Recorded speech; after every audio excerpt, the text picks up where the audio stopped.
Road ప్రయాణం చేసేటప్పుడు జాగ్రత్తలు వహించండి. మనం సక్రమంగా వెళ్తున్నా కూడా ఎన్నో ప్రమాదాలు పొంచి ఉంటాయి. మీ మీదే ఆశలు, మీ మీదే ప్రాణాలు పెట్టుకున్న చాలా మంది మీ ఇంట్లో మీకోసం ఎదురు చూస్తూ ఉంటారు.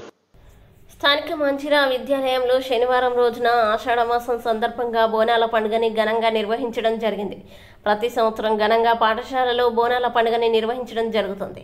ఈ కార్యక్రమంలో భాగంగా వాసవి మాట్లాడుతూ బోనాల పండుగ 18వ శతాబ్దంలో 1983లో జంట నగరాల్లో వినాశకరమైన ప్లేగు విజృంభించి అనేక మంది ప్రాణాలు బలిగొన్నప్పుడు ఉజ్జయినిలో ఉన్న మిలిటరీ బెటాలియన్ ప్లేగు నివారణ కోసం ఎల్లమ్మాదేవిని ప్రార్థించడం అది అనాదిగా వస్తుంది. బోనం అనగా భోజనం వికృతి పదం. హిందూ సాంప్రదాయం ప్రకారం కుండల్లో పచ్చాన్నం, బెల్లం నైవేద్యాలుగా సమర్పించడం జరుగుతుంది. ప్రతి గ్రామంలో ఉన్న గ్రామ దేవతలకి ధూపదీప నైవేద్యాలతో అమ్మవారిని కొలవడం జరుగుతుంది. బోనాలతో పాటుగా వేపాకులు, మామిడి ఆకులు తోరణాలుగా పెట్టడం వల్ల, మహిళలు కాళ్ళకి పసుపును పెట్టుకోవడం వల్ల యాంటీబయాటిక్గా పనిచేసి అనేక అంటువ్యాధుల నుంచి రక్షణించడం జరుగుతుంది. ఆ విధంగానే మా పాఠశాలలో ఈ సంవత్సరం ప్రత్యేకంగా అష్టలక్ష్మీల రూపంలో అమ్మవారిని కొలిచాం.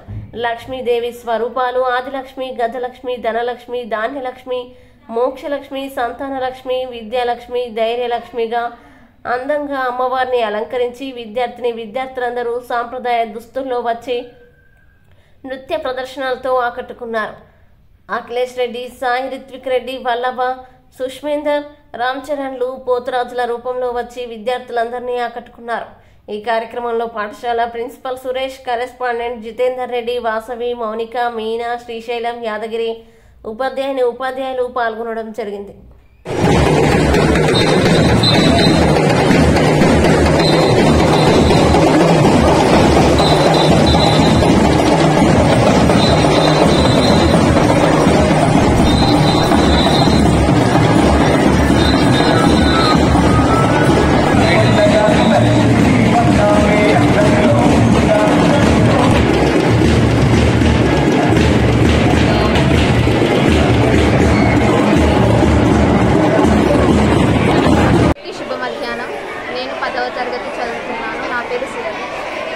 ఇవాళ మా పాఠశాలలో బోనాల పండుగ జరుపుకున్నాము. వాసవి టీచర్ గారు బోనాల గురించి చాలా చక్కగా అర్థమయ్యే విధంగా చెప్పారు.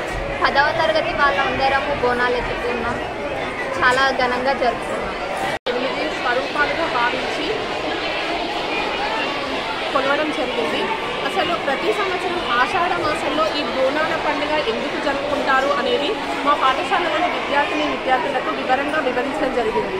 18వ శతాబ్దంలో జంట నగరాలలో వచ్చినటువంటి ప్లేగ్ వ్యాధి, వినాశకరమైనటువంటి ఆ ప్లేగ్ వ్యాధి యొక్క నివారణ కోసము, ప్లేగ్ వ్యాధి నివారణ జరిగినట్లయితే అక్కడ ఉన్నటువంటి మిలిటరీ బెటాలియన్ వాళ్ళు ఉజ్జయిని దేవికి ప్రతి సంవత్సరము ఎల్లమ్మ తల్లికి అక్కడ ఉన్నటువంటి జంట నగరాలలో ఉన్నటువంటి అమ్మవార్లకు ప్రతి సంవత్సరం బోనాలు నిర్వహిస్తామని చెప్పి మొక్కడం జరిగింది. అదే ఆచారంగా ప్రతి సంవత్సరము తప్పకుండా కొలుస్తున్నారు.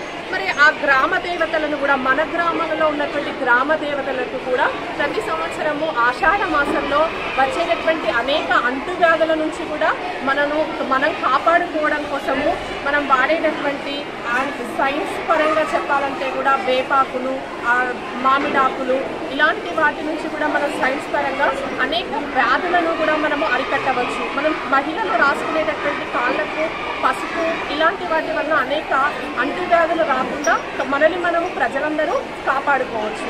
ఆ విధంగానే ప్రతి సంవత్సరము ఈ బోనము అనేటువంటి భోజనం అనే పదం యొక్క వికృతి పదంగా చెప్పడం జరుగుతుంది.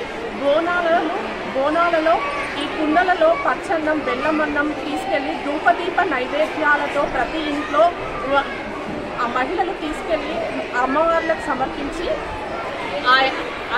అందరూ బాగుండాలని ప్రతి గ్రామంలో ఉన్నటువంటి దేవతలను కొలవడం జరుగుతుంది. ఆ విధంగానే మేము మా పాఠశాలలో కూడా ప్రతి సంవత్సరం విద్యార్థులు, ఉపాధ్యాయులు అందరూ కూడా గ్రామంలో ఉన్నటువంటి ప్రజలందరూ కూడా బాగుండాలని మేము కూడా ప్రతి సంవత్సరము ముందుగా జరుపుకునేటటువంటి ఈ దేవతను కొలుస్తూ ఈ పండుగను ఆషాఢ మాసంలో జరుపుకోవడం జరుగుతుంది. అందులో ఇక్కడ ఉన్నటువంటి విద్యార్థులు అనేక నృత్య ప్రదర్శనలు చేసేది.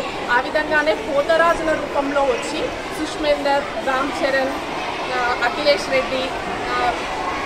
మన ఛానల్ని చూస్తున్న ప్రతి ఒక్కరూ సబ్స్క్రైబ్ చేసుకొని లైక్ చేసి షేర్ చేయడం మర్చిపోకండి.